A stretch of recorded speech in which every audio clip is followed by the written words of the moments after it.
la parte de corazón, la parte de todo lo que vamos a hablar de trastornos congénitos. Hoy vamos a hablar de trastornos congénitos y de lo normal. Entonces, para hablar de lo normal tenemos que partir, pues, desde obviamente la embriología. Muchachos, necesito que desactiven los micrófonos porque me generan interferencia con la clase y si tienen alguna pregunta, ahí sí lo activan y preguntan lo que quieran preguntar. Entonces, tenemos que partir de la embriología, que es lo que ustedes están viendo acá, que digámoslo de cierta Profe, forma. no se ve, no Profe, no se ve la estás pantalla. disculpa, estás compartiendo pantallas que no se ve. Ay, sí estoy compartiendo, pero esperen entonces a ver qué pasó. Denme un minuto. Un minutico.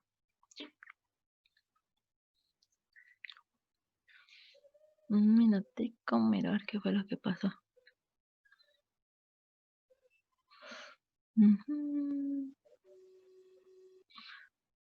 Listo, esperen.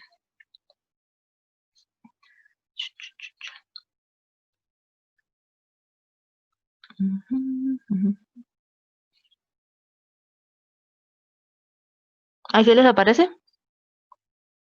Sí, señora. Listo, profe. Listo. Entonces, esta era la imagen que les quería mostrar, que es lo que les digo, que es la parte de la embriología, pues, del corazón, que lo primero que vamos a hacer hoy es como hacer un repaso de todo lo que es normal, de todo lo que ustedes ya saben, que es la parte de la fisiología, de la anatomía, de la histología, porque recordando lo que es normal, pues obviamente ya nos adentramos a las patologías concretamente. Pero entonces esto solamente es como para que lo recuerden, porque ustedes ya se lo saben, que es que el corazón obviamente proviene de 3 componentes que los llamamos el primer campo cardíaco, que al final de la embriogénesis es lo que va a convertirse en las aurículas y los ventrículos. El segundo campo cardíaco, que al final obviamente de todo este proceso que es la embriogénesis me genera el ventrículo derecho y las grandes estructuras vasculares y la cresta neural cardíaca, que como ustedes lo ven acá, casi siempre lo que me va a generar es la parte de las arterias pulmonares. Bueno, entonces se espera que todo el desarrollo del corazón desde este punto hasta que ya está totalmente desarrollado vaya a pasar un plazo más o menos de 50 días a 2 meses, desde que obviamente arranca la embriogénesis. Entonces, a los 2 meses uno esperaría que el corazón de un bebé esté completamente desarrollado y que ya vaya a darse paso al funcionamiento completo, al funcionamiento normal del corazón. Obviamente con ciertas salvedades, como la vemos por acá, el conducto arterioso, pues que son estructuras que solo le pertenecen a la edad fetal o a la edad pues como neonatal, ¿listo? Entonces, ¿qué tenemos acá?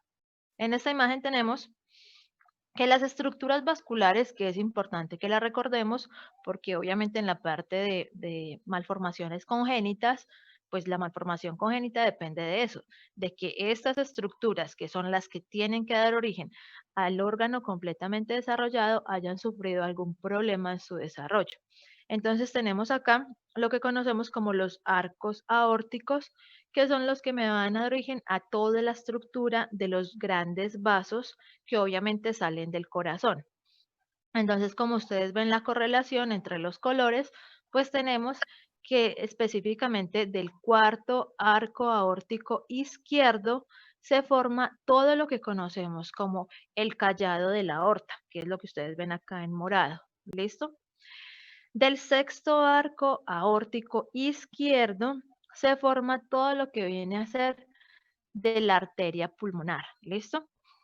Y la parte que ven del cuarto arco aórtico derecho me va a permitir la formación de la arteria subclavia derecha y el tercero, tanto derecho como izquierdo, bueno, es al revés, tanto izquierdo como derecho me va a permitir la formación de las estructuras que llamamos como las carótidas, las arterias carótidas de ambos lados con su componente de arteria carótida externa y de arteria carótida interna. Entonces, todas las estructuras, las grandes estructuras vasculares que surgen del corazón provienen de alguna parte de los arcos aórticos primitivos, que obviamente cualquier malformación en su desarrollo inmediatamente me implica alguna alteración congénita en el paciente, que es lo que vamos a ver hoy.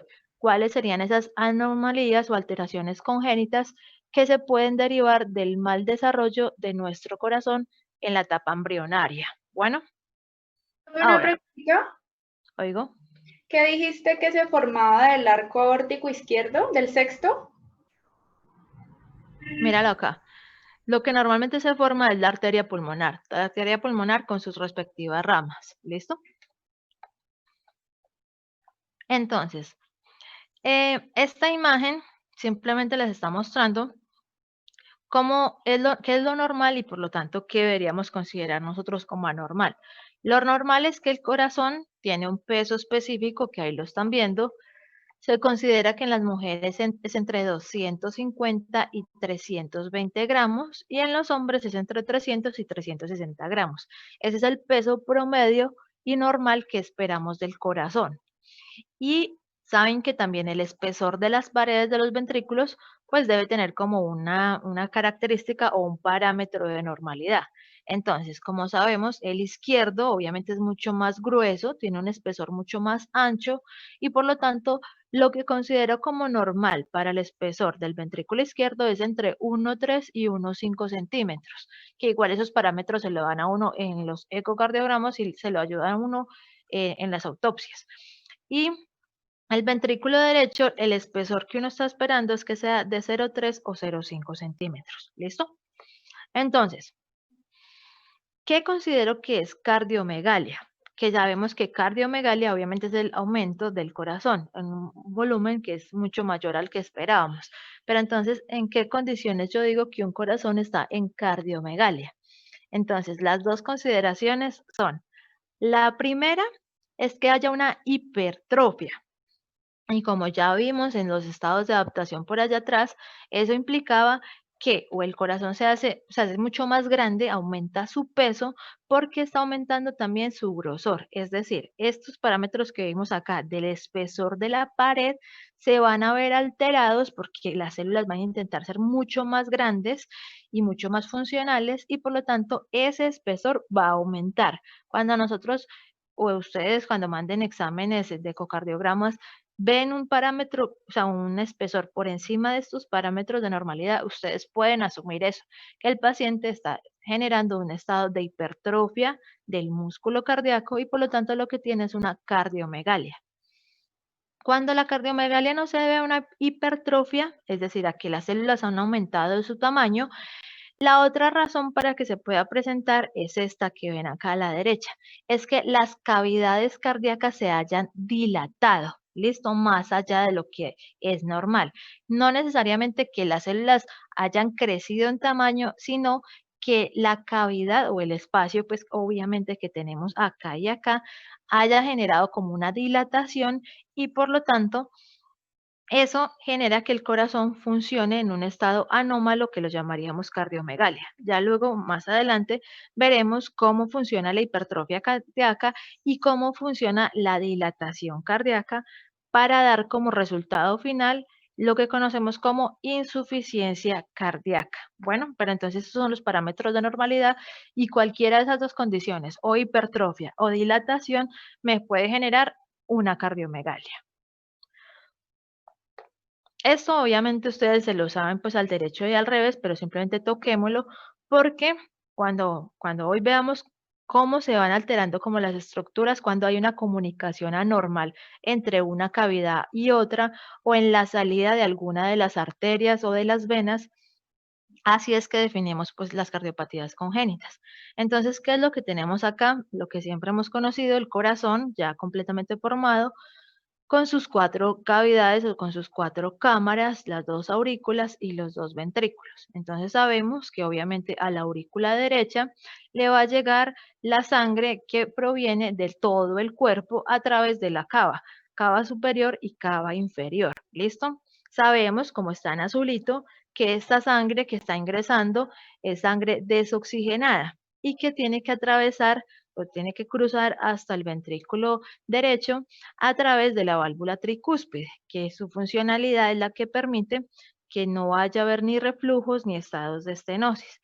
Entonces, permite el paso de sangre, obviamente con la contracción de la aurícula, hacia el ventrículo la recibe, como ustedes ven, el ventrículo tiene, aparte de la capacidad funcional y de la mayor, digamos así, el mayor espacio en relación a su aurícula, tiene estas estructuras que son los músculos papilares, que ellos son importantes porque son los que permiten que las cuerdas tendinosas me sostengan a las válvulas, pues en este caso la válvula tricúspide, y evitan lo que les digo, los estados de insuficiencia valvular o los estados de estenosis valvular. Dependemos del buen funcionamiento de estos músculos y sus respectivos cuerdas tendinosas.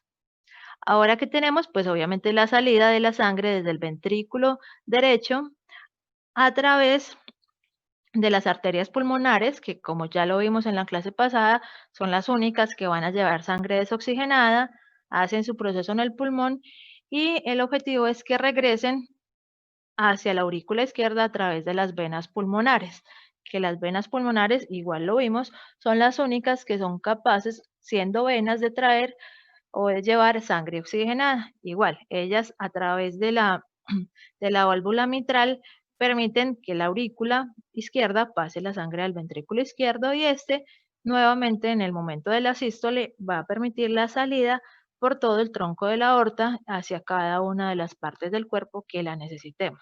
Entonces eso es lo que consideramos como la funcionalidad normal de nuestro corazón. Ahora, ¿qué característica tiene específicamente las aurículas a diferencia de los ventrículos? Aparte pues de que obviamente reciben sangre, que es la misma funcionalidad, ellas producen una sustancia. ¿Qué sustancia es y qué función cumple en el cuerpo? ¿No es el péptido natriurético? Exactamente. ¿Y cuál es su función? Retener sodio, si no estoy mal. Y la vasodilatación. Entonces, el péptido natriurético se produce cuando hay un aumento en el volumen de sangre que llega hacia las aurículas. Entonces, este aumento de sangre obviamente hace que ellas se dilaten mucho más de lo normal y estimula a cada una de las células del músculo cardíaco, pues de la aurícula, a que empiecen a liberar ese péptido. Ese péptido, la función es bajar la presión sanguínea. ¿Y cómo la baja? Facilitando que el riñón empiece a eliminar sodio. Entonces, como el riñón elimina sodio, obviamente se va agua asociada a la salida de sodio y por lo tanto baja la presión arterial. Tienen que tener en cuenta que la funcionalidad de esta es inversa a todo lo que conocemos como el eje renina-angiotensina-aldosterona. ¿Listo? Esta es la contraparte a la función de ese eje. Bueno, ahora, lo que les decía, pues ahí no se ve muy bien, la imagen no lo muestra muy bien, pero el ventrículo izquierdo es el que tiene el máximo espesor, es el que tiene el mayor grosor, y esto se debe a que, como ya acabamos de ver, lo normal en el corazón, él tiene que enviar la sangre no solo al pulmón como hace el izquierdo, sino que su función es enviarla a todo el cuerpo, y por lo tanto tiene que vencer resistencias mucho más altas, resistencias de presión mucho más altas y por lo tanto tiene que aumentar su espesor para ser mucho más potente, ser mucho más fuerte con cada contracción. Ahora, recordemos un poquito la parte de la histología. Esta imagen que tienen acá es como un corte del espesor de la pared del músculo, bueno, de la pared del corazón, no del músculo, sino de la pared del corazón. Y aquí en esta imagen están viendo todas las capas del corazón. Resulta que así como en los vasos sanguíneos decíamos que teníamos 3 capas, pues acá en el corazón también tenemos sus respectivas capas. Y lo más interesante es que se continúan. Ustedes ven que ya habíamos hablado de los vasos, pero el vaso, cada uno de los que acabamos de mencionar, arterias, venas, aorta, todo eso, se comunica directamente con el corazón y por lo tanto hay como una continuidad entre las capas que veníamos conociendo de los vasos y las que vamos a recordar acá del músculo. Entonces, la capa íntima de los vasos, ¿con quién se correlacionaría? En el corazón. ¿El endocardio? Exacto. La túnica media. Con el miocardio. Y la adventicia. Pericardio. Con el pericardio o epicardio, que lo vamos a ver más adelante. Exacto. Literalmente ellos se van comunicando los unos con los otros. Y por eso es que es mucho más fácil para uno entender el corazón si ya entendió los vasos sanguíneos. Siendo así, entonces, ¿de qué está constituido el epicardio?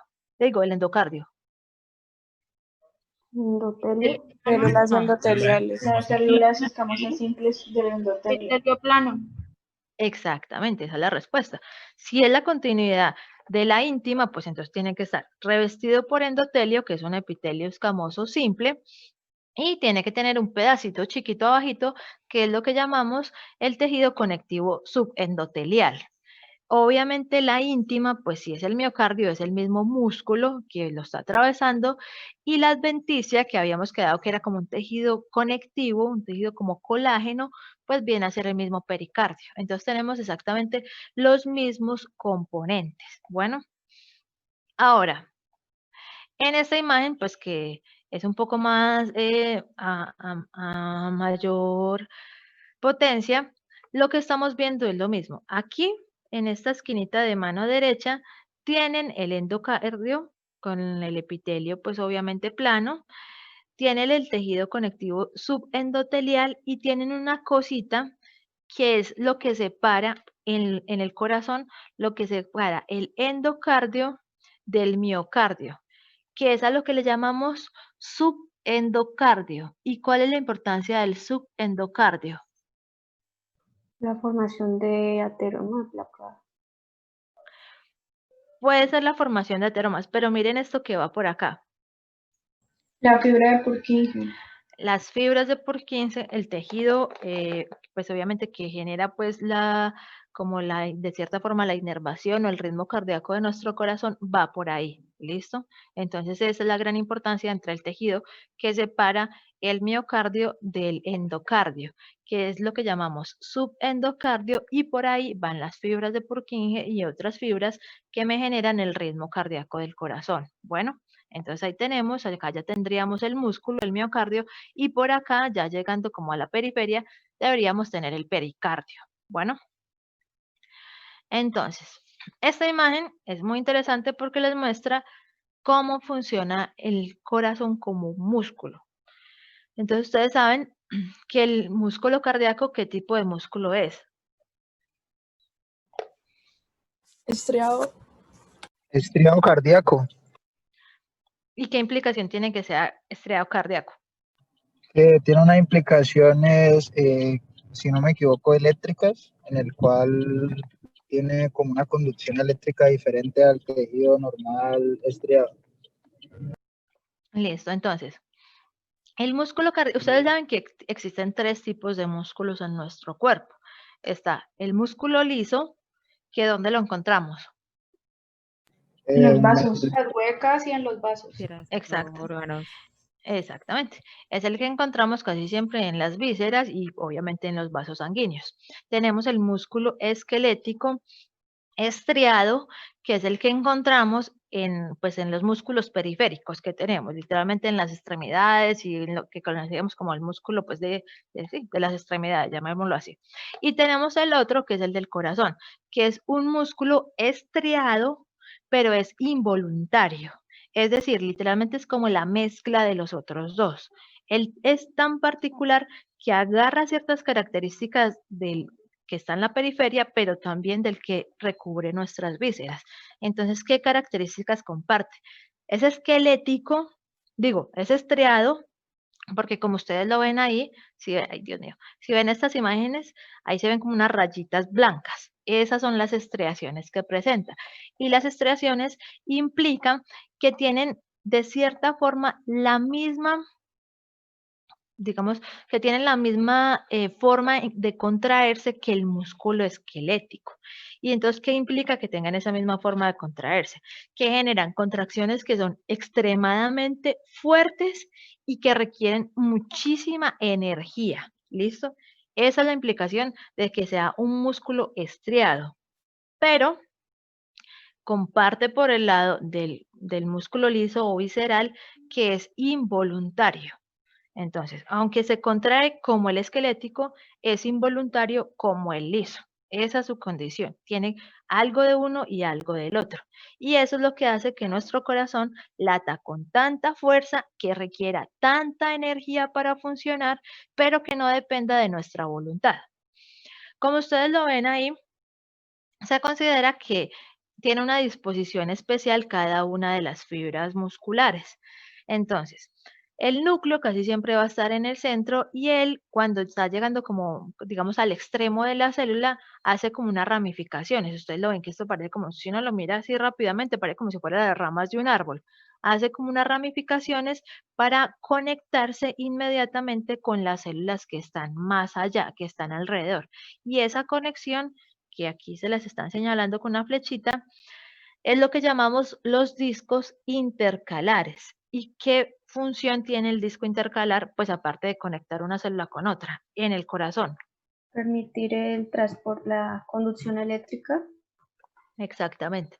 La función es esa. La función es que en general nuestros músculos se despolarizan o funcionan porque a cada uno les llega una señal nerviosa. En cambio aquí no. Aquí con que una sola célula se haya sido estimulada o se haya despolarizado por esa conexión que tiene, por esos discos intercalares, inmediatamente la conexión cruza por todo el músculo, por todas las ramas o por todas las células que estén conectadas a esa célula de origen.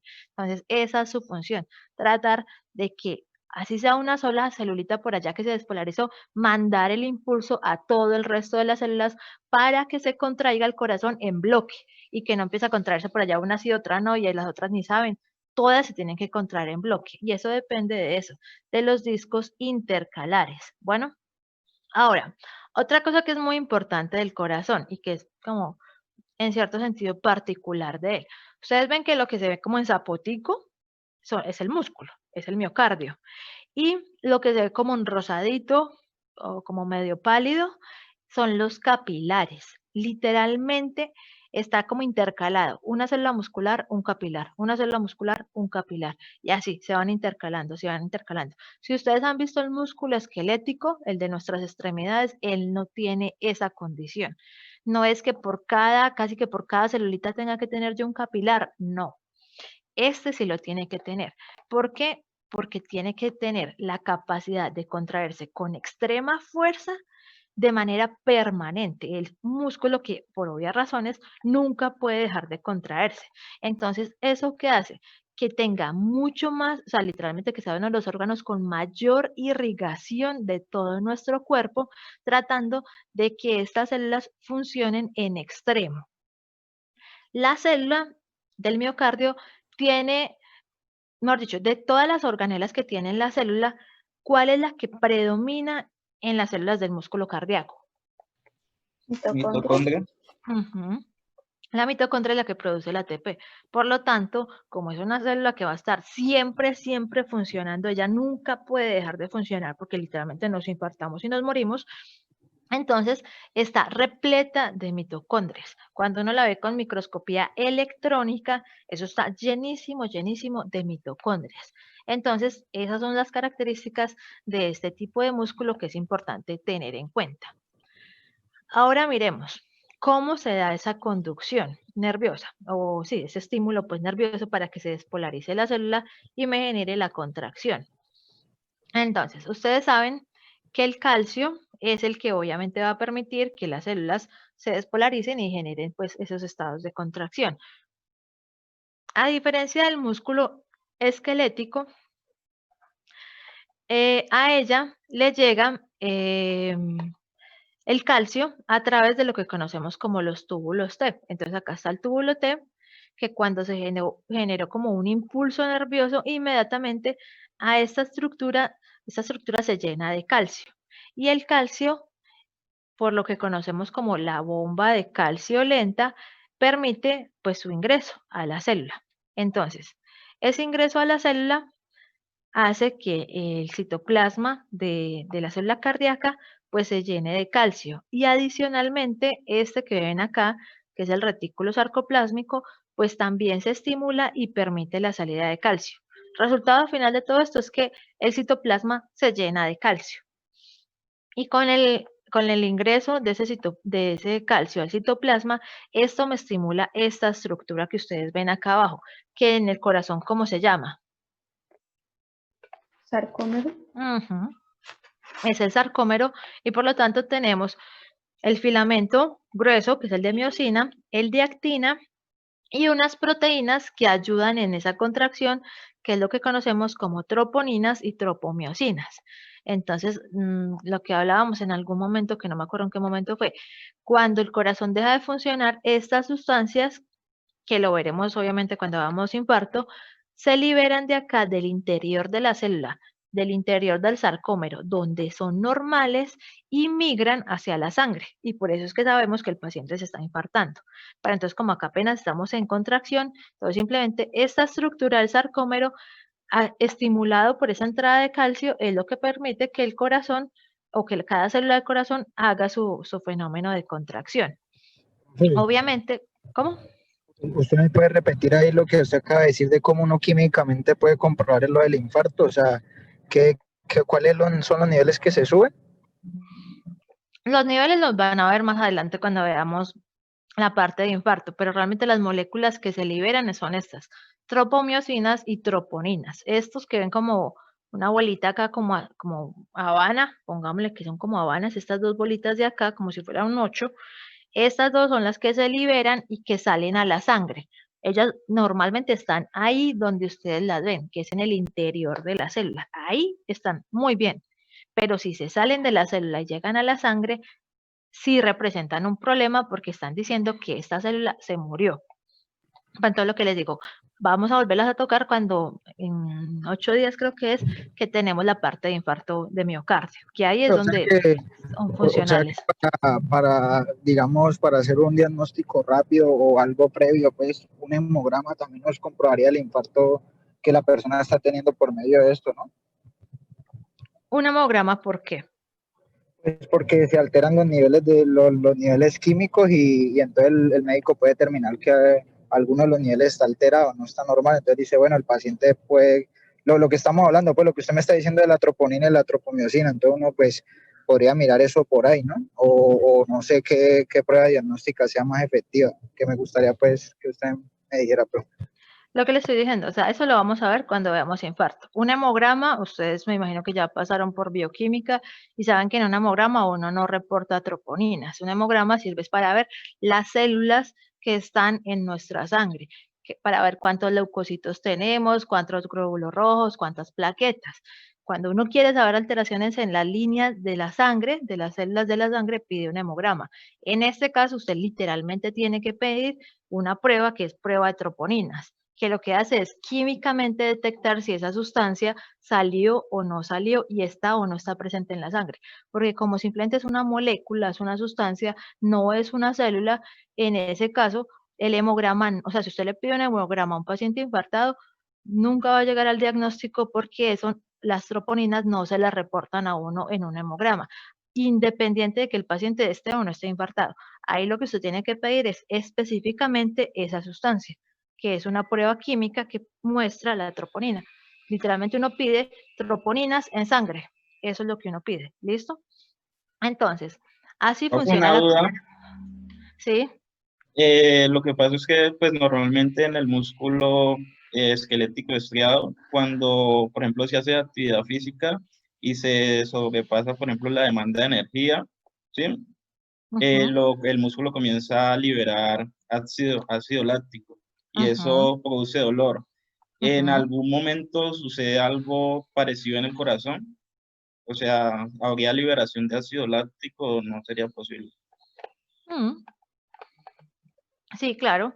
En la muerte celular implica que la mitocondria pierde su capacidad de funcionar y por lo tanto conlleva una disminución de ATP y un aumento de radicales libres de oxígeno. La disminución de ATP hace que que el corazón en este caso, porque estamos hablando del corazón, pero hace que cualquier órgano tenga que dejar de funcionar por la vía aeróbica y cruce hacia la vía anaeróbica. Y obviamente lo que usted dice, la vía anaeróbica implica la producción de ácido láctico, que en general en los músculos se interpreta como dolor. pues cuando uno hace ejercicio anaeróbico. Pero el problema de la salida de la presencia de ácido láctico, por lo menos cuando hay una lesión extrema, es que eso conlleva a la muerte de la célula. Si ustedes recuerdan de la parte, pues de cuando vieron patología general, no sé con quién la vieron, pero cuando vieron esa parte, esa era una condición, que cuando la célula va a morir, la mitocondria disminuye el ATP y eso hace que cruce a la vía anaeróbica produciendo ácido láctico. Ese ácido láctico acidifica el pH de la sangre, activa enzimas y inmediatamente me activa fosfolipasa, proteasa, endonucleasas y esas me matan a la célula. Entonces, digamos que, pues no le puedo decir si es exactamente esa situación, pero digamos que eso podría tener lógica en explicar el dolor que pueden llegar a sentir los pacientes cuando obviamente están sufriendo un infarto. Bueno, Listo, profe, gracias. listo. Aquí, ¿qué están viendo?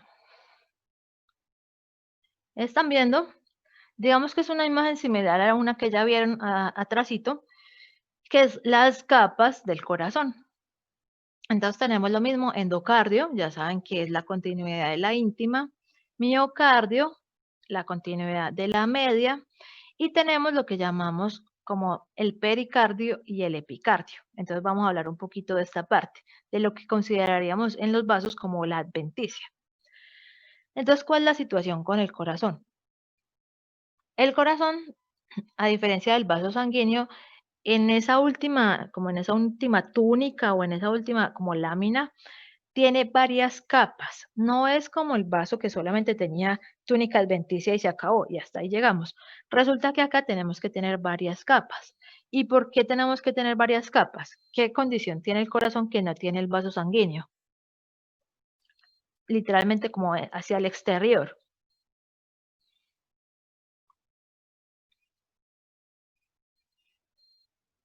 ¿Por qué sería necesario que nuestro corazón en la parte periférica tenga varias capas? Para que entre sangre. Para que esté sujete, ¿no? Entonces pongámoslo así. Resulta que el vaso sanguíneo, pues él simplemente se conecta con el resto del tejido que está alrededor y no hay problema.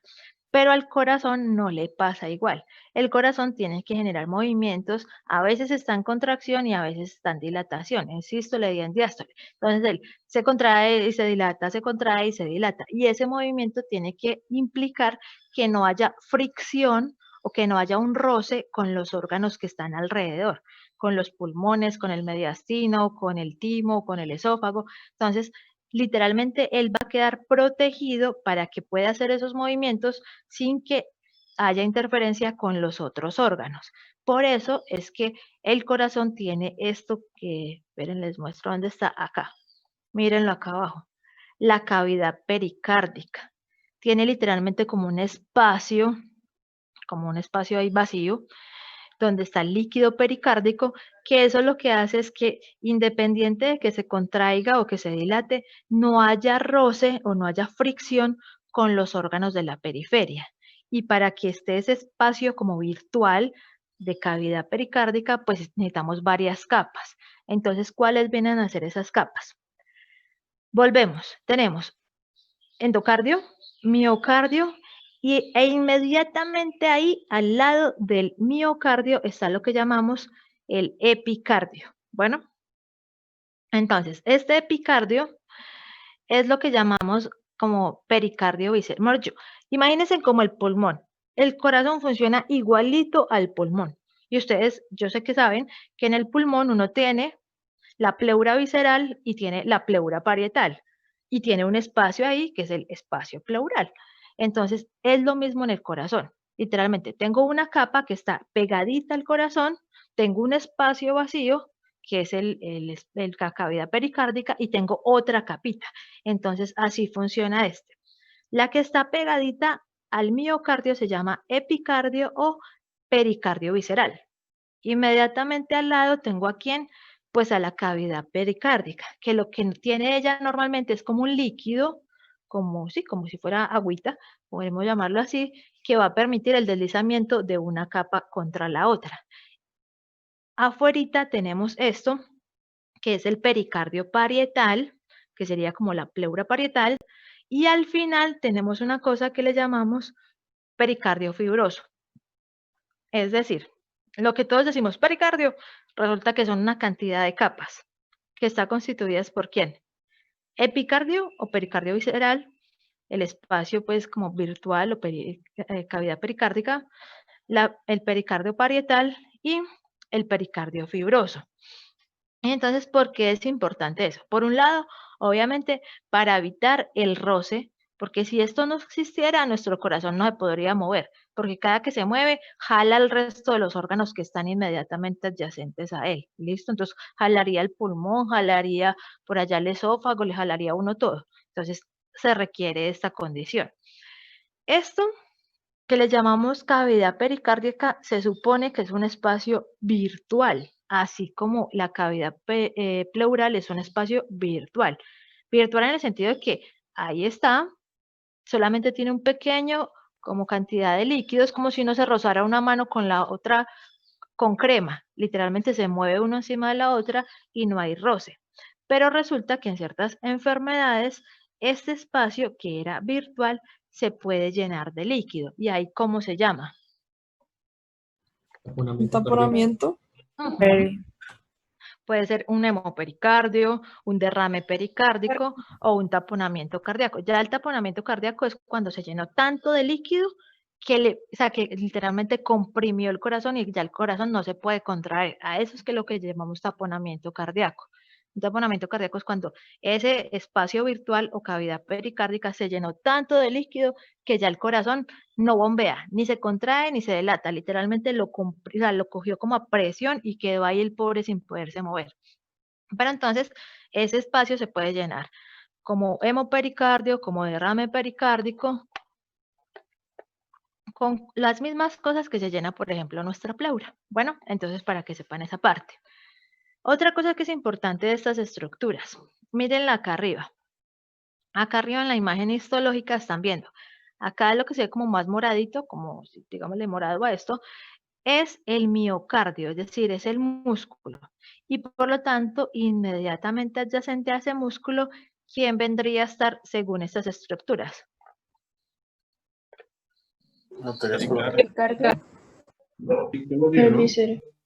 El epicardio o pericardio visceral, exactamente. Entonces, normalmente ese epicardio o pericardio visceral es supremamente delgadito.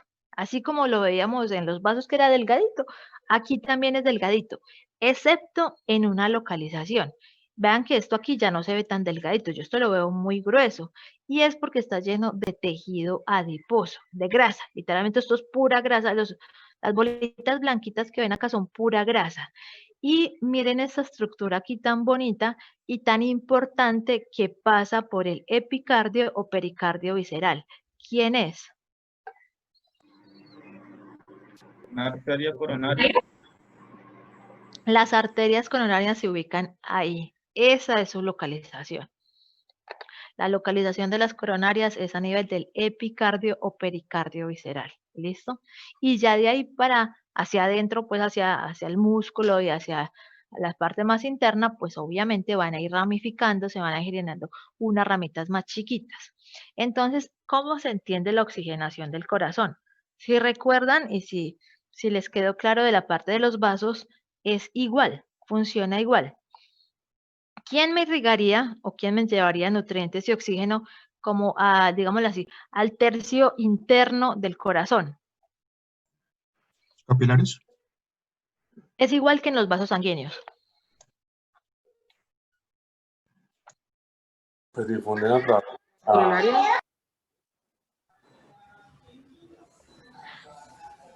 La base vasor. Bueno, entonces pongámoslo así. Este es nuestro corazón. Espere que ya apareció la flechita. Este es el corazón. Entonces, este es el endocardio, es decir, como la capa interna de mi corazón. ¿Quién está más allá, más adentro de la capa ¿La interna? sangre? Exactamente. Entonces, la sangre que va pasando por el corazón, si recuerdan los vasos sanguíneos, habíamos quedado que si eran chiquiticos los vasos sanguíneos de pared muy delgadita, no necesitaban ese vaso vasorum, porque como eran delgaditos, entonces la sangre que está pasando por ellos oxigena todo el espesor. Pero si ya el vaso era muy gordote, entonces esa sangre que estaba pasando por el interior del vaso solo alcanzaba a oxigenarme las primeras capitas y tenía que aparecer la vasovasorum para oxigenarme la parte más externa. Entonces eso le pasa al corazón. La parte más interna, es decir, el endocardio, y pongámosle, pues, o sea, esto sí es así como a puro cálculo, pongámosle que un pedacito, pues, por ahí de 0,5, el 20% del miocardio, que está cerquita a esta capa, al endocardio, se van a oxigenar por la sangre que está corriendo por el corazón. Y el resto, ¿quién los va a tener que oxigenar? Las coronarias. Bueno, esto es importante que lo entiendan, porque como cuando hablemos de infarto, como la que se va a cerrar o la que se va a tapar es la coronaria, esto implica en qué orden se van a ir muriendo las estructuras.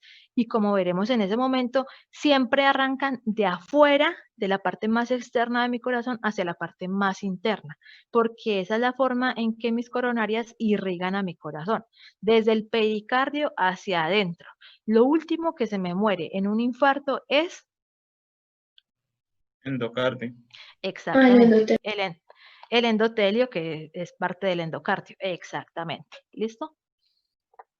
Ahora, miremos rápidamente la parte del sistema de conducción. Entonces, del sistema de conducción tenemos que tener en cuenta, pues, que obviamente ustedes saben que en general no es que haya neuronas en nuestro sistema, en nuestro corazón, sino que son las mismas células musculares que se han especializado en una función diferente. Y esa función diferente en la cual se especializaron es en transmitir los impulsos nerviosos. Entonces, nuestro sistema de conducción está constituido por lo que conocemos como el nodo sinusal, que ¿dónde está localizado? Ujú. Está localizado en la aurícula derecha y lo llamamos el marcapasos de nuestro corazón porque resulta que la capacidad de despolarizarse es muy rápida. O sea, es el que más rápido despolariza y vuelve y vuelve y vuelve. Entonces, el que más rápido envía latidos o envía impulsos. Se supone que más o menos la cantidad de impulsos que es capaz de enviar por minuto son estos, entre 60 y 80 o entre 60 y 100. Y eso es lo que determina la frecuencia cardíaca, pues, en un corazón normal. Lo normal es que el impulso que manda pues obviamente va a bajar por sus respectivas ramas desde la aurícula hasta este segundo punto, que es el que conocemos como el nodo auriculoventricular. Entonces, ¿cuál es la capacidad de despolarización del nodo auriculoventricular? Si la del sinusal es de más o menos de 60 a 80, 60 a 100, la del nodo auriculoventricular, ¿de cuánto vendría a ser? ¿De 60 a 40? Más o menos se considera que es eso, entre 40, 50 a 60. O sea, baja en relación a la capacidad de despolarización que tiene el nodo auriculoventricular. Y entonces, los impulsos que arrancaron acá arriba, bajaron por estas ramitas, llegaron al nodo auriculoventricular y que aún está en la aurícula, es capaz de mandar el impulso hacia los ventrículos. ¿Por qué estructura lo manda? El haz de His. Exacto, por lo que llamamos la rama o el haz de His. Entonces, tienen que tener en cuenta una cosa, pero ya se los muestro en la diapositiva que sigue. Resulta que las aurículas, aunque uno no lo crea, las aurículas están separadas de los ventrículos. Habíamos quedado que sí, que el músculo tenía esos discos intercalares y que todo se contraía y que todo era muy bonito, pero resulta que hay una estructura que literalmente me separa las aurículas de los ventrículos y por lo tanto es que yo necesito un sistema de conducción. Si no existiera esa estructura que lo separa, pues entonces seamos otra vez sinceros y digamos, si yo tengo esos discos intercalares y entonces arranca el nodo sinusal y entonces ¡pum! Eso despolariza todo. ¿Para qué yo necesitaría al auriculoventricular y el haz de His y las ramas de Purkinje y todo el resto de las cosas? Si con una célula que despolarizo se va el impulso para todas. La razón de que yo necesite toda esta cantidad como de pausas o de partes en el sistema de conducción es que las aurículas están completamente, o el músculo de las aurículas está completamente separado del músculo de los ventrículos. ¿Y alguno de ustedes recuerda cuál es esa estructura que los divide? Por los anillos fibrosos. Exacto. El esqueleto fibroso del corazón me separa completamente las aurículas de los ventrículos. Y lo único que comunica, pues en el estado normal, obviamente no en las arritmias y esas cosas, en un estado normal, lo único que me comunica la aurícula con el ventrículo es esta, el haz de His. Por eso se requiere esta estructura para que los impulsos que arrancaron acá sean capaces de llegar hacia mis ventrículos. ¿Cuál es la situación con el haz de His? ¿Cuál es la capacidad de despolarizarse de él? Si ya llevamos arriba, más o menos 80, 60, habíamos bajado a 40, 50, 60, ¿cuál es la capacidad de despolarizarse del haz de His? 20-40. Más o menos 20, 40. Entonces, es normal que mis aurículas, digamos así, tengan una contracción asincrónica con mis ventrículos. No es que todos se contraigan al mismo tiempo, unos están en diástole y otros están en sístole. Es por eso, por el esqueleto fibroso, porque literalmente me corta la comunicación entre un músculo y el otro músculo. Pero entonces esta estructura, las de His, es el que permite que siga el impulso a menos frecuencia, pues sí, pero bueno, por lo menos pasó. ¿Qué es importante que sepan?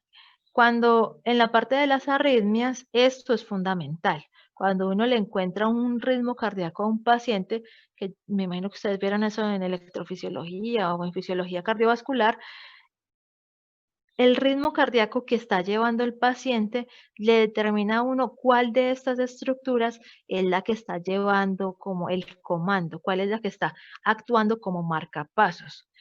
También es fundamental cuando uno se infarta. Cuando uno se infarta, pues depende de cuál sea la arteria coronaria que se me obstruyó, pues dependerá cuál es la parte del corazón que se me está muriendo. Entonces, a veces puede ser ventrículo, a veces aurícula y así sucesivamente. Si por alguna razón es el nodo sinauricular el que entró en necrosis porque esta pared de la aurícula se murió, se está necrosando por un infarto, inmediatamente el ritmo lo coge el nodo auriculoventricular. Y por eso ese paciente hace lo que sus compañeros ya les dijeron, cae la frecuencia cardíaca más o menos hasta 50, 60, 40 latidos. Y si fuera un infarto masivo de toda la aurícula derecha, le toca cogerlo a las de His. Y por eso en ese momento el paciente está en una bradicardia, ni la más macha, porque está en un ritmo entre 20 y 40 latidos por minuto. Entonces, eso es importante saberlo. Si alguno falla, al que le seguía en fuerza o en velocidad de despolarización, le toca coger el ritmo. Y eso implica, obviamente, muchas enfermedades para los pacientes. Bueno, esta imagen era Profe, la que, oigo. cuando solo está fusionando el nodo atrioventricular, es que se hace el cambio a un marcapasos. Más o menos, ¿cuánto tiempo una persona podría estar solo con el nodo atrioventricular funcionando? O Pues la verdad eso depende, porque es que supuestamente cuando uno tiene una lesión y hace que solamente funcione el nodo auriculoventricular, eso es lo que llamamos un bloqueo AB. Y los bloqueos AB tienen 3 grados. Entonces depende de qué grado tiene el bloqueo. El bloqueo 3 es el más grave entre los bloqueos auriculoventriculares y ese es el que inmediatamente lleva para marcapaso. Los bloqueos casi siempre, bloqueo tipo 1 es un bloqueo que no genera tanto daño y que se puede manejar farmacológicamente. Entonces dependería de qué tipo de bloqueo es el que tiene, 1, 2 o 3. listo, profe. Ahora, aquí lo que tenemos es esa estructura que ya se las mencionó alguno de los compañeros, que es el esqueleto fibroso del corazón. Si ustedes ven todo esto, mejor dicho, la razón del esqueleto fibroso del corazón es sostener las válvulas cardíacas, auriculoventriculares y todo lo que sea la válvula aórtica y la pulmonar. Entonces, ellas literalmente hacen como esta estructura y por aquí obviamente el impulso no va a pasar. Entonces me separan los ventrículos hacia abajo y me separan las aurículas hacia arriba. Este literalmente es el soporte del corazón, es la única parte como fibrosa o diferente a lo que ya hemos mencionado. Y Estas estructuras que tenemos acá, que son como las valvas cardíacas, de cierta forma están representadas en esta imagen que tienen acá a la izquierda, a la derecha. Entonces, en verdecito. Entonces, las valvas, estas que ustedes están viendo acá, independiente de que sean auriculoventriculares o de que sea la pulmonar, la que sea, estas tienen también sus propios componentes. Acá todo se trata de componentes y que uno se sepa eso, porque cuando uno se lo sabe, pues simplemente lo daña y tiene la enfermedad. Entonces, ¿cuáles son las capas o los componentes de las válvulas cardíacas? Se considera que la capa más externa, o sea, siempre van a estar como tapizadas por endotelio, como ustedes lo ven ahí, arriba y abajo está tapizado por endotelio, pero entonces tiene unas capitas. La primera es la que conocemos como el tejido conectivo esponjoso, que es esa, pues que ven ahí donde dice que es el tejido conectivo esponjoso, y se considera que esa tiene la característica de que tiene mucho proteoglicano, ¿listo? Y es la que le da como la capacidad de elasticidad a las válvulas, que ayuda a que se puedan mover, abrir y cerrar sin generarme ningún tipo de lesión. Bueno, en el medio está lo que llamamos la capa como fibrosa, que literalmente esta está constituida por tejido colágeno y es la que le da la fuerza a la válvula para sostenerse cuando está resistiendo la presión durante los momentos de sístole. Bueno, y la última, que la llamamos ahí como ventricularis, se considera que también hace parte del tejido conectivo elástico y lo que permite es como darle como cierta protección contra los golpes del flujo de sangre. Por eso se llama ventricularis, porque ella da como hacia la cavidad ventricular. Entonces, como es donde más sangre hay y cuando el ventrículo se contrae o hace su sístole, ustedes saben que las válvulas cardíacas se cierran es por eso, porque en la sístole la sangre va a intentar como retroceder y choca contra las válvulas y las válvulas inmediatamente se cierran. Entonces, esta capa ventricularis es la que le da la capacidad de no traumatizarse cuando la sangre intenta devolverse y choca contra ellas. ¿Listo? Entonces, como veremos cuando veamos valvulopatías, estos componentes se van a alterar en pues obviamente en las patologías y es lo que me va a dar la insuficiencia y la estenosis valvular. Entonces, aquí simplemente vemos por encima, Profe, oigo. en cuanto a las válvulas, ellas no tienen problema con oxigenarse por medio de la sangre con la que conectan directamente. Exactamente, esa es la forma de oxigenación de ellas. La Ok. sangre porque igual como es puro endotelio y es una capa, o sea, son delgadas ellas, entonces ellas casi siempre se oxigenan de esa forma. ¿Listo? Entonces, esto simplemente es como para que la miremos por ahora, para que recordemos qué patologías podrían dar en las válvulas cardíacas. Entonces, lo que ustedes ya saben, pues si la válvula se debilita, pues lo que genera como es un prolapso o una insuficiencia.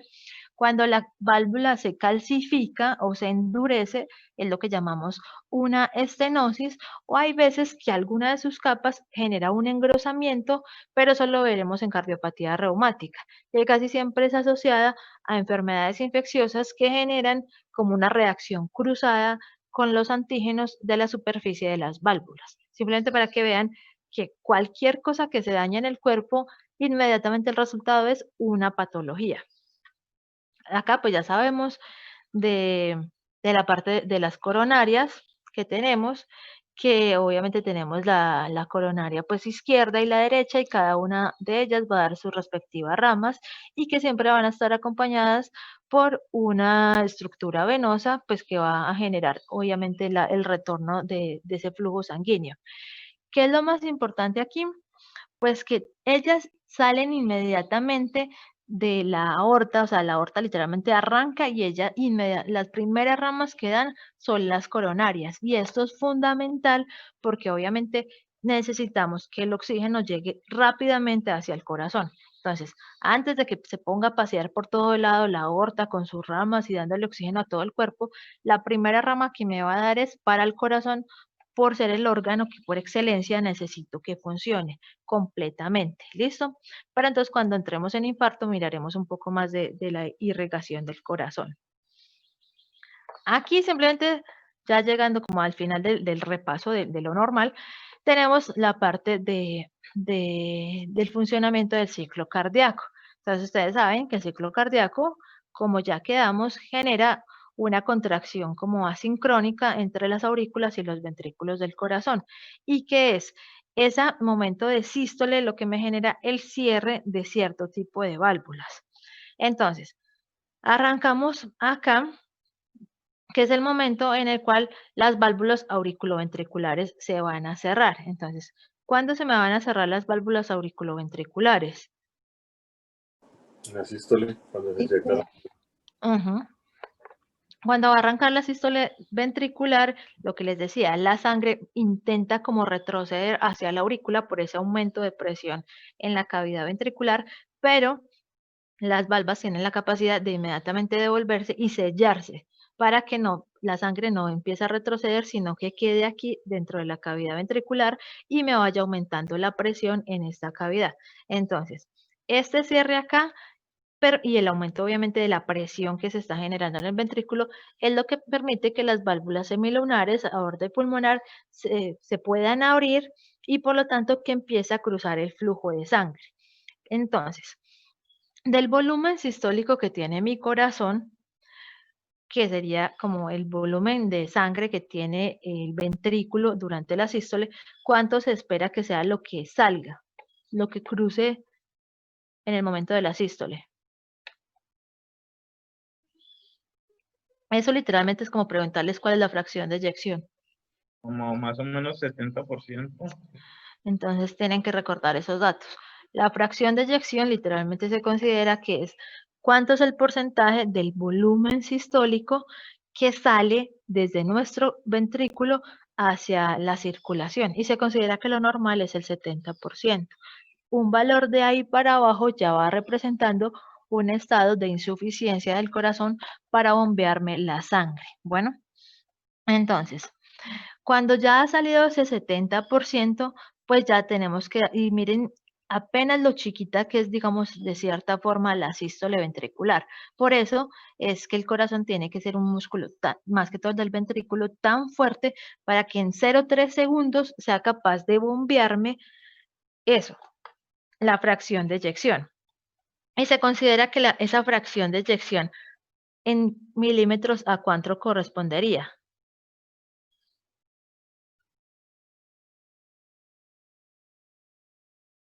O sea, con cada latido, ¿cuánta sangre sale de nuestro corazón?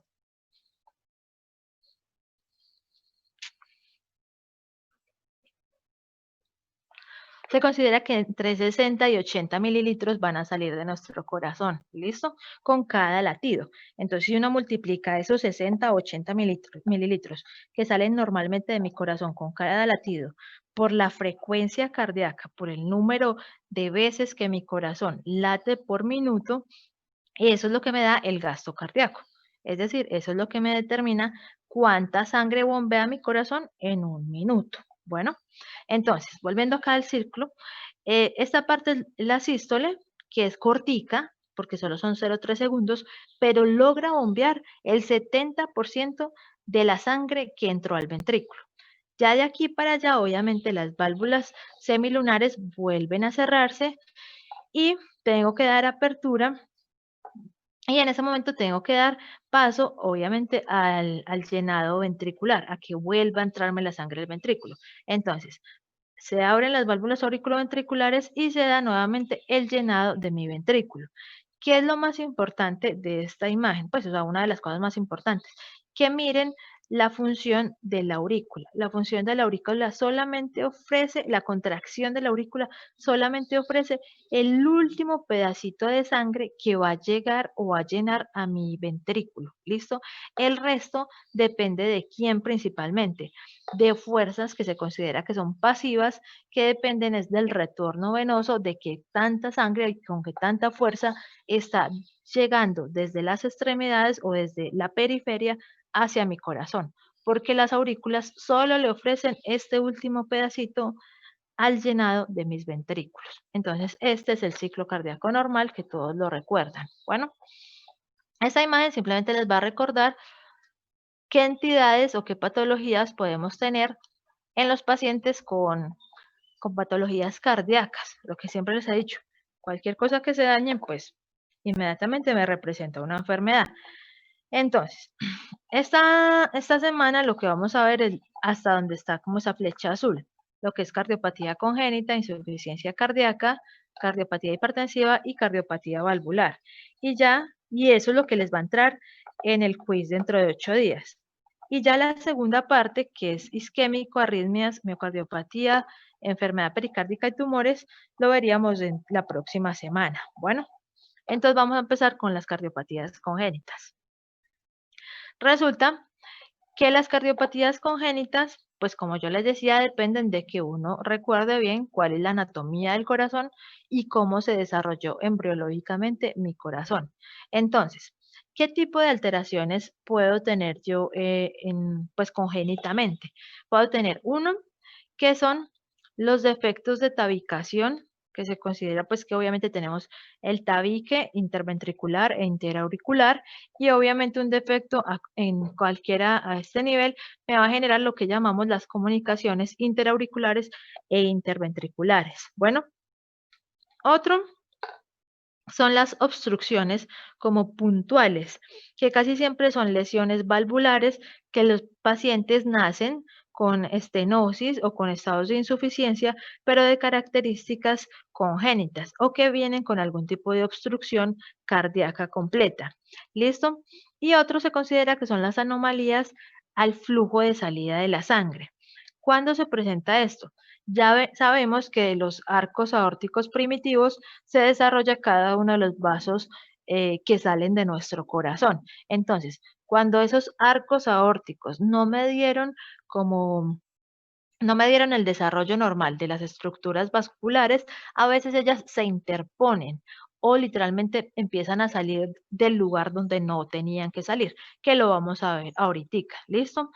Estas son las que se consideran que por lo menos en un inicio son compatibles con la vida. Hay muchas otras anomalías congénitas que son incompatibles con la vida y pues por lo tanto, pues obviamente no las vamos a estudiar porque el bebé ni siquiera termina naciendo. Profe, ¿podría repetir las anomalías del infundíbulo? Las anomalías del infundíbulo se considera que pueden llegar a ser patologías en las cuales el paciente ni siquiera tiene como expectativa de vida. Entonces, en esos casos, pues por eso no se las menciono porque son condiciones en las cuales son incompatibles con la vida. ¿Listo? Entonces, en esta tabla lo que tienen es el porcentaje o como la frecuencia de las lesiones congénitas o de las anomalías congénitas. Ahí lo más importante es que vean que las del tabique son las más frecuentes. Comunicación interventricular y comunicación interauricular es lo más frecuente que tenemos. Y de ahí, obviamente, a medida que se van tornando más severas, como por ejemplo tetralogía de Fallot o coartación de la aorta, pues van apareciendo en orden descendente. Pero estas dos son las más frecuentes porque son compatibles con la vida y obviamente tienen un manejo para los pacientes que no es tan difícil. Ahora, se considera que las anomalías, las anomalías congénitas cardíacas, tienen una clasificación que depende de literalmente de qué lado a qué lado va a cruzar la sangre. Si es del lado derecho al lado izquierdo de las cavidades cardíacas o de los vasos normales derechos e izquierdos, o si es viceversa, si es en sentido contrario. Entonces, hay una que la llamamos derivaciones izquierda a derecha, que son las que ustedes están viendo ahí. Entonces, se considera que en este grupo las entidades que por excelencia lo pueden llegar a presentar son comunicación interauricular, como la que están viendo ahí, arriba, comunicación interventricular y el conducto arterioso persistente. Estas tres entidades hacen que, digamos, el paso de sangre, pues por una estructura anormal que no estaba en nuestro corazón, sea de izquierda a derecha. Clínicamente, ¿qué implicación tiene eso? Que sangre de las cavidades izquierdas crucen al lado derecho. Obviamente, pues con un Por ecocardiograma la se lo mezcla dicen de a una. sangre. Pero entonces, clínicamente, ¿ustedes qué encontrarían? Que el paciente pues no va a tener la misma concentración de oxígeno, ¿no? Porque va a confundirse la sangre oxigenada con la desoxigenada. Listo, pero Podríamos entonces, encontrar cianosis o no cianosis. la primera característica que tienen estos pacientes con cualquiera de estas tres condiciones es que en un principio su enfermedad no es cianosante. ¿Qué quiere decir eso? Yo no sé si ustedes ya han pasado como por ginecología o neonatología, que a veces nacen los niños y nació y se puso morado, pero de una. A este pacientico no le pasa eso. En un momento inicial, ellos tienen patología no cianosante, ¿listo? A diferencia de los que son derecha e izquierda. ¿Por qué? Porque aquí literalmente les están diciendo, estoy pasando sangre de las cavidades izquierdas hacia las cavidades derechas. ¿Y qué implicación tiene eso en cuanto al oxígeno? Sí se mezcla, pero ¿qué implicación tiene? ¿O por qué no son cianosantes inicialmente? Porque la sangre desoxigenada no pasa al otro lado. Ujú. Y esa es la respuesta, porque la sangre que está en las cavidades izquierdas, que es la que viene oxigenada, ella sigue oxigenada, a ella no le importa. Hay una comunicación, pues sí, ni modo, se perdió por esa comunicación un pedazo de sangre, pero ella está oxigenada y ella sigue fluyendo común y corriente al resto del cuerpo. Bueno, entonces esa es la condición. Por eso el bebé inicialmente no es cianosante, porque el ventrículo izquierdo sigue sacando sangre al cuerpo oxigenada. Entonces, eso implica que no puede haber cianosis en un principio en ese paciente. Entonces, ¿qué situación tenemos acá? Comunicación interauricular. ¿Cuál es su característica? Pues que obviamente depende del tamaño del foramen oval o pues del tamaño pues como del defecto para determinar la clínica, pero en general pueden llegar a ser hasta bien toleradas y pueden ser diagnosticadas tardíamente en la vida. No es una condición pues que genere como mucho impacto en el estado hemodinámico de los pacientes. Bueno, la comunicación interventricular, Profe, oigo, entonces ahí no podría causar una hipertensión pulmonar por tanta sangre acumulada en el ventrículo derecho. ¿en cuál? O sea, por acumularse tanta sangre, pues de ambas partes, no podría causar una hipertensión pulmonar en el neonato, ¿no? O sea, lo que dice la compañera tiene lógica en el sentido de que estas entidades pueden generar hipertensión pulmonar, pero la que les estoy mencionando, comunicación interauricular, es muy poco frecuente que lo genere. En cambio, la comunicación interventricular sí es supremamente frecuente que lo genere. Entonces, ¿por qué? Porque aumenta el volumen en el ventrículo derecho y puede pasar por el tronco pulmonar. Entonces, tiene que ver con eso. La respuesta es porque ¿cuál es la fuerza de contracción de la aurícula en relación a la fuerza de contracción del ventrículo? Obviamente izquierdos. La fuerza de contracción de la aurícula es mínima comparada contra la del ventrículo izquierdo. Eso quiere decir que si yo tengo una comunicación entre mi aurícula izquierda y mi aurícula derecha, cuando mi aurícula izquierda se contraiga, pues va a pasar sangre a la aurícula derecha, sí, pero ¿qué tanta sangre? Realmente no es algo que sea muy significativo. Por eso les digo, esta entidad puede llegar a ser diagnosticada tardíamente.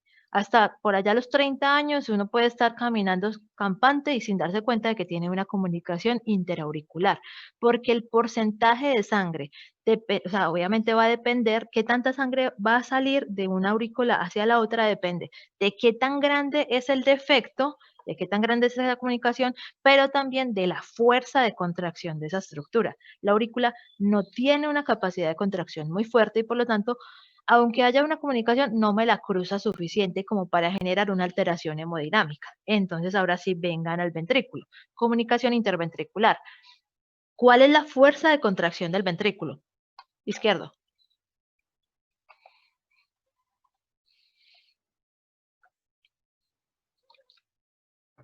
Pues es mucho mayor a la de la aurícula. Eso viene a ser como hasta 7 veces por encima de la fuerza que se contrae la aurícula. Entonces, imagínense, voy a entrar en sístole mi ventrículo. Se está contrayendo con una fuerza pues monumental. O sea, es como si la aurícula fuera una bicicleta que lo atropella a uno y el ventrículo fuera una volqueta que lo atropella a uno. El ventrículo cuando se contrae literalmente arrasa con todo lo que necesite arrasar porque es muy fuerte. Entonces, por esa comunicación, que puede ser chiquita o grande, si va a cruzar muchísima sangre hacia el ventrículo derecho. Entonces, ahí sí viene lo que dice la compañera. Al cruzar tantísima sangre al ventrículo derecho, pues este literalmente se empieza a llenar y ¿qué tiene que hacer? Pues decir, no, venga, esto hay que sacarlo de acá, yo no me puedo quedar con esta cantidad de sangre. ¿Hacia dónde lo tira? Hacia la pulmonar y ahí sí tengo hipertensión pulmonar. Esa es la razón por la cual uno puede vivir con una comunicación interauricular sin siquiera haberse dado cuenta que la tenía, pero uno no puede vivir con una comunicación interventricular sin haberse dado cuenta tempranamente en la vida, porque esta sí me altera hemodinámicamente al paciente. ¿Qué pasa con ese paciente? Obviamente cuando hace una hipertensión pulmonar, obviamente genera todas las manifestaciones que sabemos y que recordaremos cuando vamos a la parte de insuficiencia cardíaca derecha. ¿Listo? Ahora, ¿qué pasa con el conducto arterioso persistente? Una comunicación entre la aorta y la pulmonar, ¿no? Ahí lo están viendo. ¿Cómo? En ese sí se puede dar cuenta a temprana edad la cianosis. ¿Por qué? Porque obviamente, o sea, ¿de qué depende qué tanto flujo de sangre va a cruzar? Pues de qué tanta sangre tiene esa estructura y de con qué tanta fuerza lo están viendo. La aorta, obviamente, y más que miren dónde está la comunicación, literalmente está en el arco de la aorta. O sea, ahí todavía la sangre va con muchísima fuerza. Es donde más fuerza tiene nuestra sangre y por eso me puede generar esa comunicación. Se supone que esta comunicación es normal en el primer momento de la vida de uno, pero con las respiraciones, la presencia de oxígeno me sella ese conducto. Pero obviamente si usted ya tiene el conducto arterioso persistente, se puede tratar al paciente, pero digamos que entre los tres, lo mejor que le puede pasar a uno, si va a tener una alteración de estas, es la comunicación interauricular. De ahí le sigue el conducto arterioso persistente, hablando pues obviamente de las alteraciones o la repercusión clínica.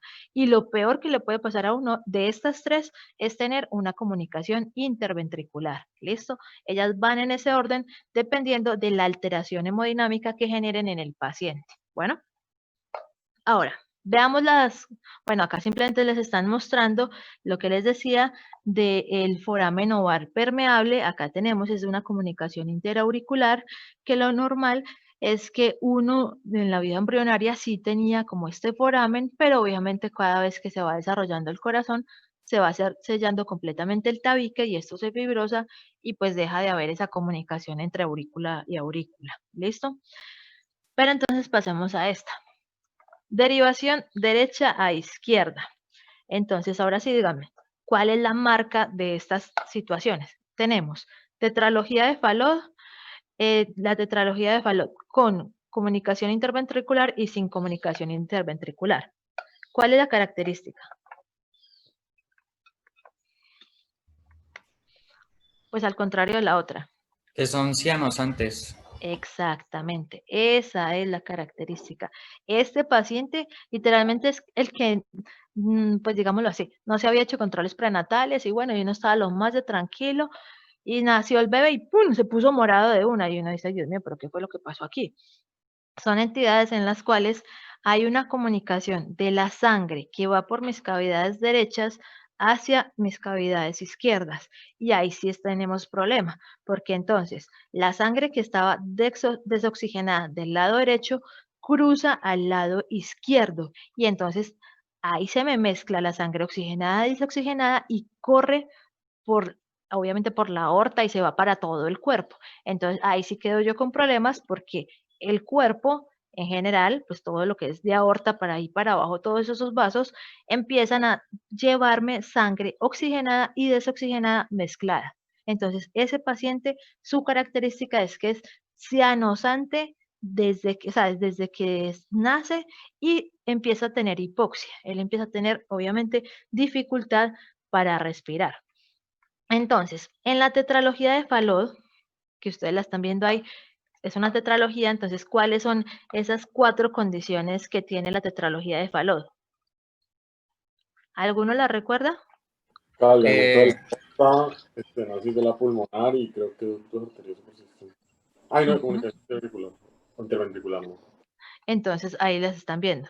Tenemos una, que sería la comunicación interventricular, que me está permitiendo el paso de sangre del ventrículo derecho hacia el ventrículo izquierdo, porque es derivación derecha-izquierda. Lo otro sería la obstrucción del tracto de salida del ventrículo derecho. Si ustedes ven, literalmente, este es el ventrículo derecho y él me debería permitir el flujo hacia el tronco de la pulmonar.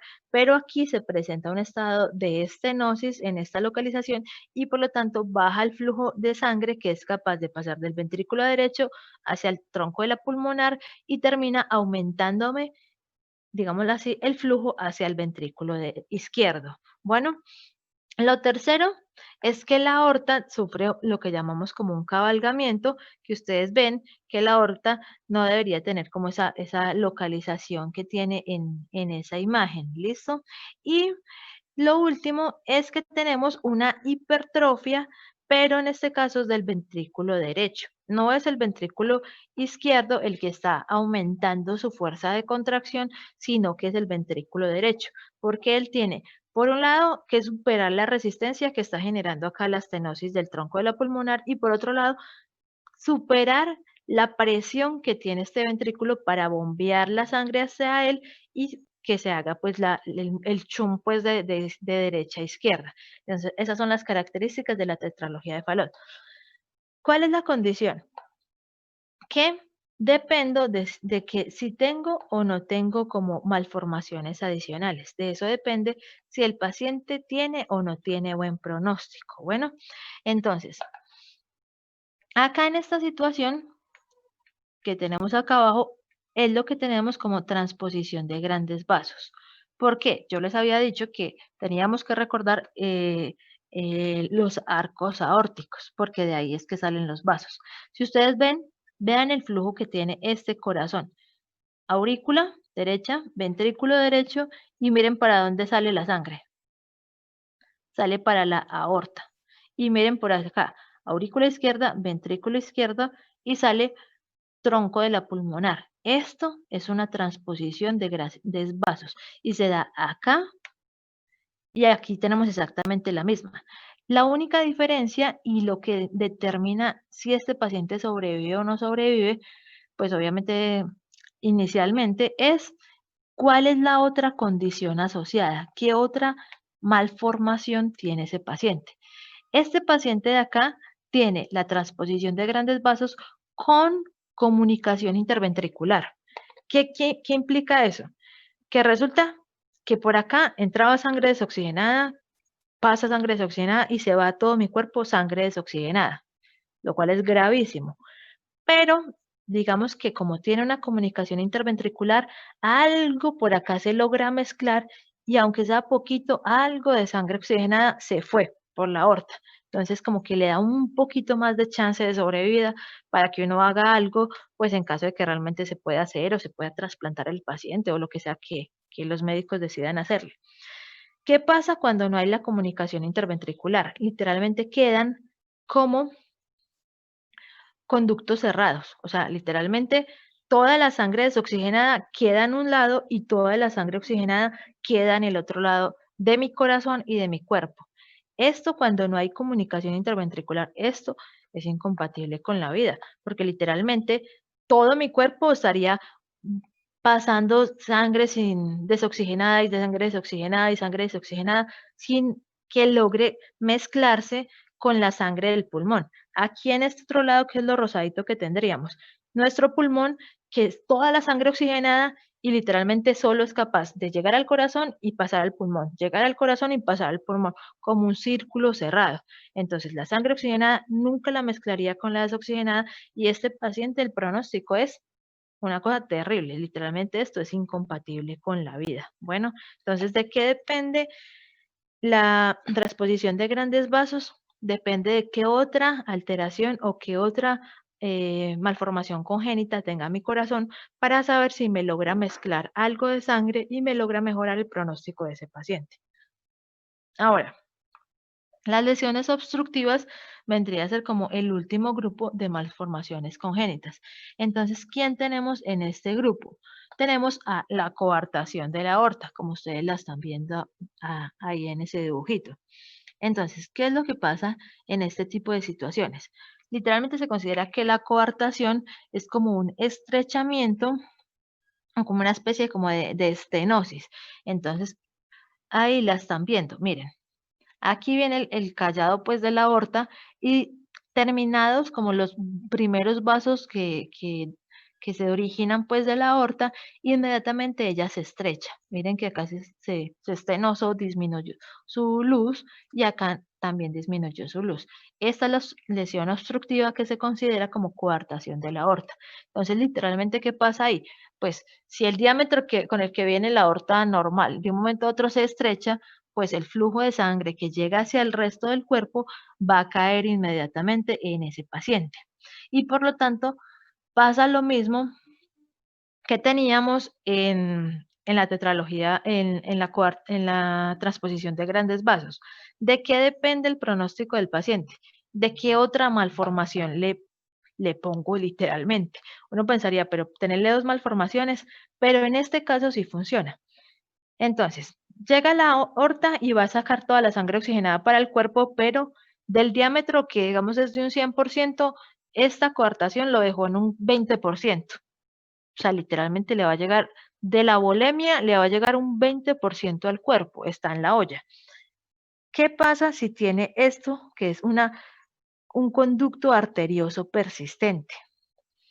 Que por acá algo de sangre va a ir aumentando. Esto va a ir aumentando para que por lo menos logre llegar más sangre al cuerpo. El problema es que obviamente sabemos que esta sangre que viene por acá es sangre que es desoxigenada, pero por lo menos ayuda aunque sea para barrer ciertas toxinas y para mejorar algo el flujo sanguíneo.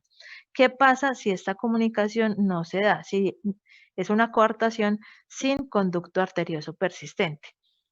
Literalmente esto se estenosa y si no se opera rápidamente y se hace pues como la dilatación o se vuelve pues como al diámetro normal de esta estructura, el paciente va a empezar a sufrir isquemia de ciertas estructuras. Ustedes saben que el cuerpo va a tratar de sacrificar órganos que no sean, siempre que haya un estado como de baja perfusión, se va a intentar sacrificar algunos órganos que no sean fundamentales.